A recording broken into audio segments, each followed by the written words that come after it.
Olá, turma! Na nossa aula de hoje, nós iremos falar um pouco sobre a distinção, ou seja, sobre a diferença entre texto literário e texto não literário, ok? Em relação aos textos não literários, são textos que têm função pragmática, isto é, são textos que se busca precisão e clareza informativa. Então, os textos que não são considerados como textos literários são textos que buscam uma clareza em relação às informações, que buscam ser mais diretos, mais objetivos, ok? A forma e a linguagem em que são escritos subordinam-se a esses valores comunicativos referenciais, ou seja, essas produções não literárias, elas objetivam a comunicação e para buscar se comunicar com esse leitor, eles buscam fazer isso da forma mais clara possível, ok? Mais importante que a beleza é a sua funcionalidade, por isso seus autores buscam uma linguagem denotativa. Qual a função do texto não literário? Qual a funcionalidade desse texto? Geralmente, os textos não literários são textos que têm essa função mais informativa, por isso, eles não estão tão preocupados com esse valor estético, ou seja, com a beleza, com selecionar as palavras mais belas para colocar naquele texto. O objetivo é basicamente a comunicação. Então, eu vou produzir um texto com uma linguagem que seja acessível ao meu leitor, uma linguagem que seja clara. E por isso eles buscam a linguagem denotativa, que eu trouxe até o conceito no próximo slide para falar um pouquinho para vocês essa distinção entre denotativo e conotativo. Porque a linguagem denotativa é a linguagem do dicionário, ok?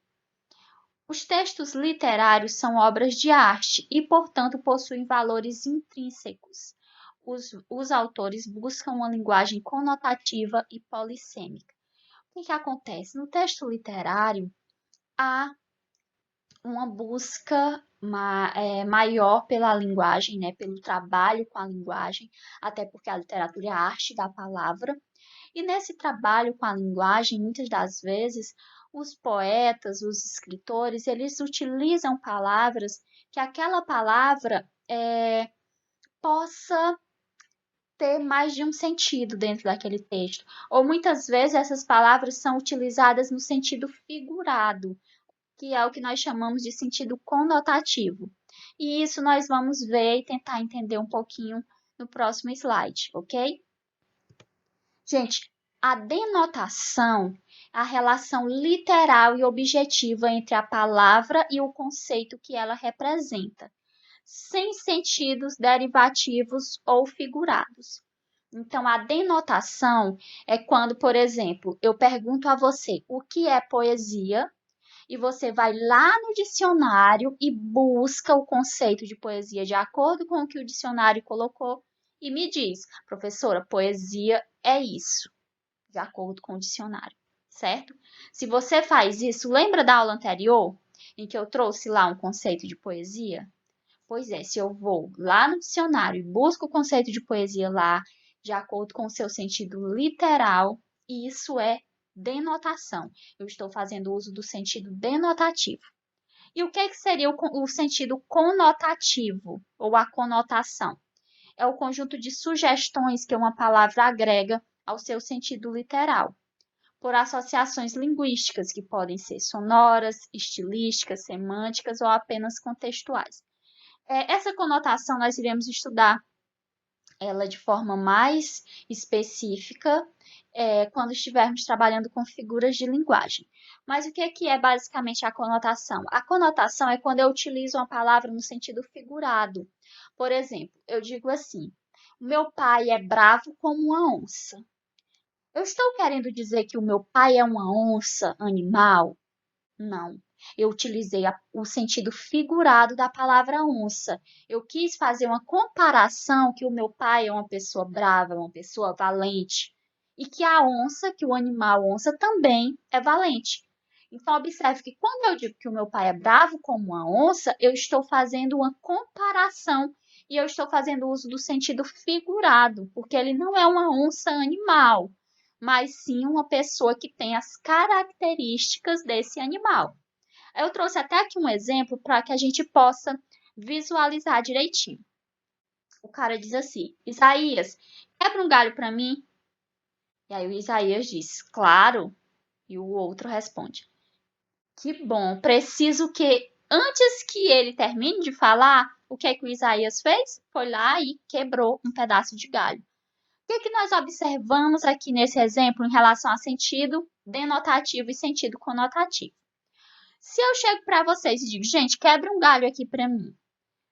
Quando eu digo isso, né, quebrar um galho, não necessariamente eu estou falando para você pegar um pedacinho de uma árvore e quebrar ao meio, mas sim quebrar o galho no sentido conotativo, no sentido figurado, num sentido que não é o sentido real da palavra, que seria o quê? Se eu peço para você quebrar um galho, para mim, sei lá, é pegar um copo d'água. Eu estou aqui ministrando a aula, eu não quero parar, né? E aí você vai e sai para beber água. Aí eu digo, fulano, quebra um galho aqui para mim, traz um copo de água para eu beber. Isso é quebrar um galho, sabe? É quando você faz um favor para outra pessoa. Então, assim, quando eu digo quebrar um galho, no sentido figurado, eu estou pedindo para alguém fazer um favor para mim.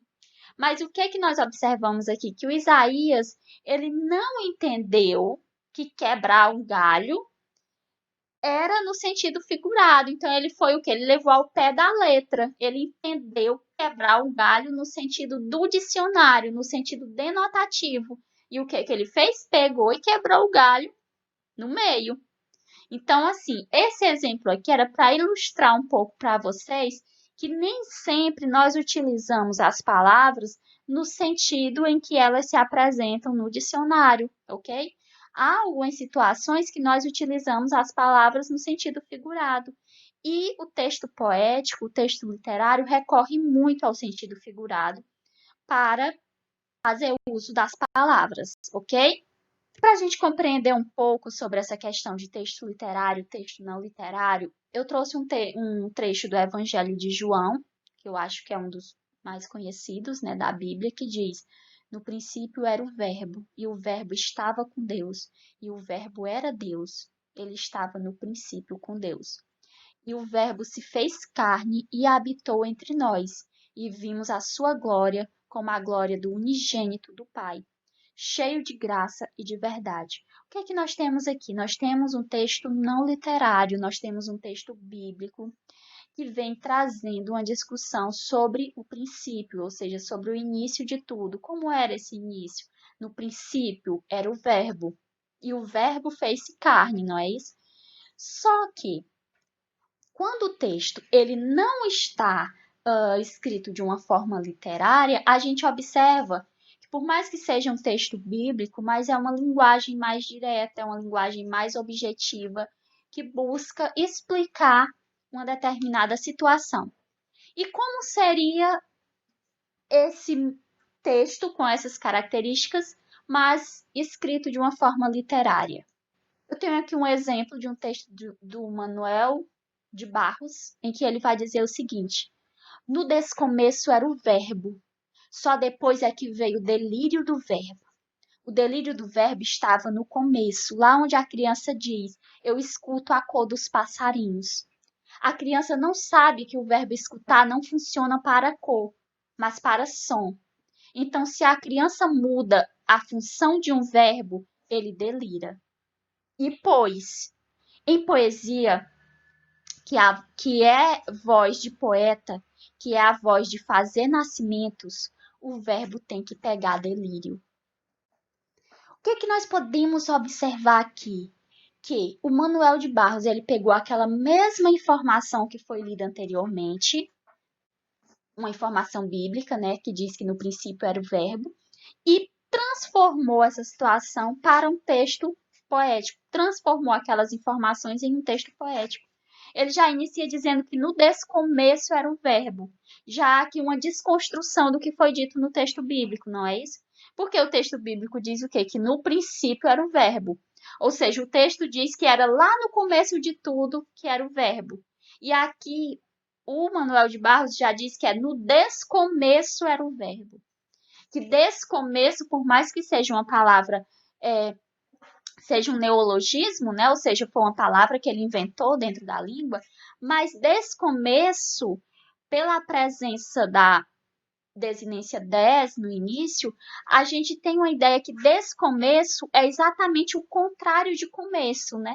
Então ele já inicia o texto falando não sobre o início de tudo, mas é como se fosse o contrário do início de tudo. E aí todo o texto dele é um texto construído em cima de um estranhamento. O que ele vai falar sobre esse verbo?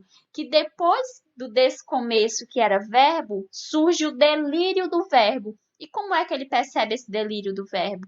Quando a criança diz, eu escuto a cor dos passarinhos.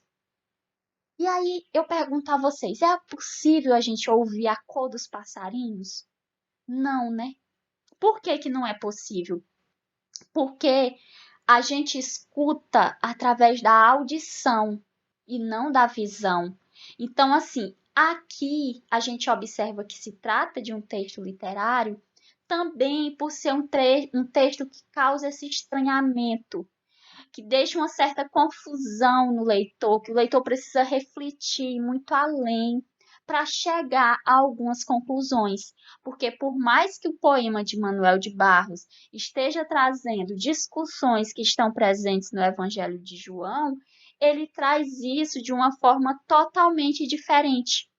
Então, as características do texto de Manuel de Barros, como ele trabalha com o estético, né, buscando de uma certa forma até causar esse estranhamento no leitor e ao mesmo tempo a gente se apaixonar pela poesia dele, é o que nós iremos chamar de texto literário, ok? Essa foi a referência utilizada e um abraço a todos e todas.